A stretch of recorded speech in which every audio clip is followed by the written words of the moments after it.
오늘은 성경 이야기를 한번 해볼까요? 출애굽기라는 성경이 있습니다. 출, 한자로 나갈 출자를 썼죠. 애굽은 이집트입니다. 그래서 이집트를 나가는 기록, 이것이 출애굽기입니다. 모세라는 사람이 그렇죠? 이스라엘 사람들을 데리고 애굽으로부터 탈출하는 이야기입니다. 하나님께서 10가지 재앙을 애굽에 이집트에 내려서 결국엔 파라오가 이스라엘 민족을 내보내주고 광야를 지나 가나안으로 나아가는 여정, 이것이 출애굽기입니다. 결국에 이스라엘 민족들은 가나안에 입성하게 돼서 그 가나안 땅에서 이스라엘이라는 나라를 이제 세우게 되는 과정입니다. 그런데 이게 결론은 쉬운데 아이러니하게도 이집트에서 나와서 가나안으로 가는 데까지 40년이라는 시간이 걸립니다. 결국에 이집트에서 가나안을 너에게 줄게라는 약속을 들었던 사람들은 다 광야에서 죽었고요. 광야에서 태어난 사람들, 이 사람들 이집트에서 약속을 받았던 사람들은 아니죠. 이 사람들이 결국에 가나안으로 들어가게 됩니다. 결국 하나님의 약속이 온전히 성취된 걸 우리는 알아요. 미래에 살고 있기 때문에 결국에 하나님이 모세에게 약속한 대로 애굽에서 나와서 가나안 땅으로 가게 하셨구나. 그런데 실제 그 시대를 살았던 사람들은 가나안을 못 가고 죽은 사람이 대부분이고요. 가나안을 간 사람들은 이집트에서 약속을 못 받았던 사람들이 대부분이라는 거죠. 그 사람들 입장에서는 하나님의 약속이 성취됐는지를 자신의 삶에서 못 느꼈을 수도 있다라는 겁니다. 그런데 우리는 알죠. 결국에 하나님은 그 약속을 반드시 이루어 내신다는 겁니다. 여러분이 학교를 가게 되면 그런 얘기를 하죠. 학교 가서 공부 열심히 해라. 그러면 훌륭한 사람 된다. 좋은 대학 간다. 좋은 데 취직한다. 이런 얘기 듣잖아요. 학교 빠지지 말고 가라. 이런 얘기들 듣죠. 근데 사실은 학교에 간다 그래가지고 뭐가 되는 건 아니에요. 학교에 가서 또 뭘 해야 돼요? 공부를 해야 돼요. 근데 공부를 한다는 것도 그냥 대충 공부하면 되는 게 아닙니다. 경쟁을 해야 돼요. 앞순위로 가려고 열심히 노력해야 됩니다. 그래야 대학을 가게 되는 거고요. 또 취업을 하게 되는 거예요. 결국에 학교를 간다 그래서 해결되는 게 아니라 학교에 가서 학교에서 해야 될 일이 엄청 많은데 그것도 엄청 열심히 잘해야 돼요. 그래야 내가 원하는 결론에, 내가 원하는 목표에 조금씩 가까워질 수 있다라는 겁니다.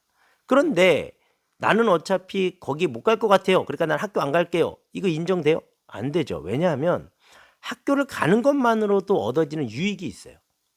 그리고 학교에 가서 수업을 열심히 듣는 것만으로 얻는 유익이 있고요. 또 학교에서 시키는 것을 따라하면서 배우는 그 태도를 통해서 얻는 유익들이 있습니다.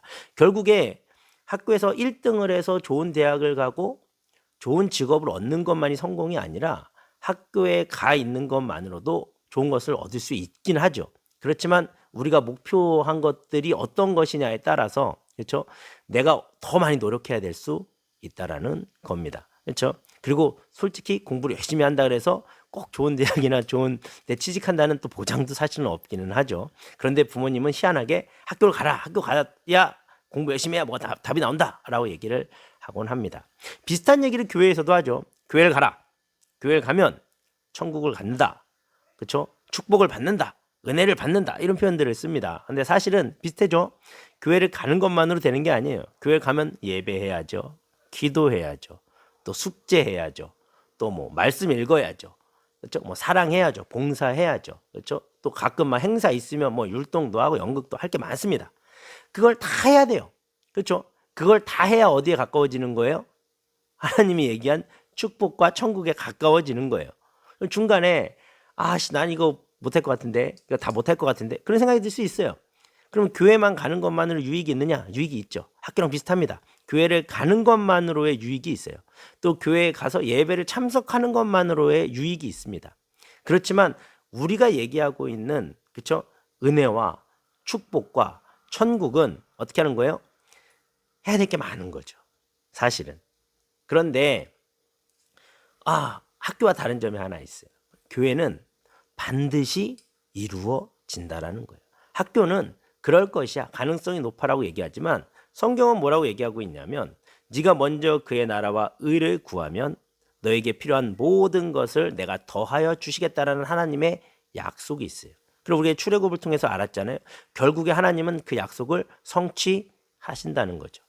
물론 그 때와 그 기한을 우리는 잘 알지 못합니다. 출애굽 사람들도 그랬던 것처럼요. 때로는 나 지금 열심히 하고 있는데 왜 저한테 힘든 일만 생겨요? 나 지금 이렇게 열심히 하고 있는데 앞이 안 보여요. 희망이 없어요. 그렇게 얘기할 수 있어요. 왜냐하면 우리는 이제 10대를 살아가고 있거든요. 내 인생이 앞으로 70이 될지 80이 될지 90이 될지 100이 될지 알 수 없어요. 근데 그 인생 전체를 놓고 보면 내가 그 인생 전체를 하나님의 방식대로 살아가면 하나님의 축복과 은혜와 천국과 이 모든 하나님이 약속한 것들을 다 받습니다. 거기다 아까 얘기한 것처럼 내가 필요로 하는 것을 더하여 받아요. 그런데 그게 20살 될지 30살이 될지 40살이 될지 50살이 될지 그거는 안 적혀 있단 말이죠. 내 인생 전체를 통해서 받는 것은 맞는데 언제일지 어떻게 일지는 잘 몰라요. 그래서 어떻게 하는 거예요? 꾸준히 계속 그 자리에 나가서 기다리면서 내 할 일들을 하라라고 얘기하고 있는 거죠. 쉬운 일이 아닙니다. 그렇죠? 학교에서 계속 공부하라고 하는 것 보통 6년, 12년이잖아요. 고등학교까지만 해도 12년을 학교를 가야 돼요. 쉬운 일이 아니죠. 교회는 평생을 얘기하고 있거든요. 쉬운 일이 아니죠. 그럼에도 불구하고 저 교회는 약속돼 있다라는 거예요. 축복이. 그래서 뭐라는 거예요? 그 축복을 향해서 나아가라는 거죠. 교회에서 시키는 것이 쉬운 것이 아닌 것은 압니다. 그렇지만 여러분이 알 거예요. 그렇죠? 남을 사랑해라. 겸손해라. 나를 위해서 살지 말고 남을 위해서 살아라. 그러면 하나님께서 너에게 필요한 모든 것을 더 줄 것이다. 이렇게 아름답고 좋은 말이 어디 있습니까? 노력해라. 다른 사람을 이겨라. 다른 사람보다 위에 올라서야 된다. 경쟁에서 지면 안 된다. 사회는 그렇게 얘기할지 모르지만 교회는 그렇게 얘기하고 있지 않습니다. 뭐라고 얘기해요? 모세에게 얘기한 것처럼 애굽을 나와 가나안을 주겠다. 똑같이 얘기하고 있는 거예요. 너에게 내가 축복을 주겠다. 복을 주겠다. 천국을 주겠다. 너희의 인생을 행복하게 해 주겠다. 그러니 어떻게 해라? 교회에 나와라. 그리고 내 뜻대로 살아라. 라고 얘기하는 거죠. 때로는 그 기간이 내가 생각하는 것보다 더 길어져서 지루하게 느껴질 수도 있어요. 그렇지만 공동체라는 것은 그런데 또 힘이 됩니다. 선생님과 함께 그렇죠? 교회 생활을 해나가면서 하나님의 축복의 비밀들을 발견하는 여러분들이 되었으면 좋겠습니다.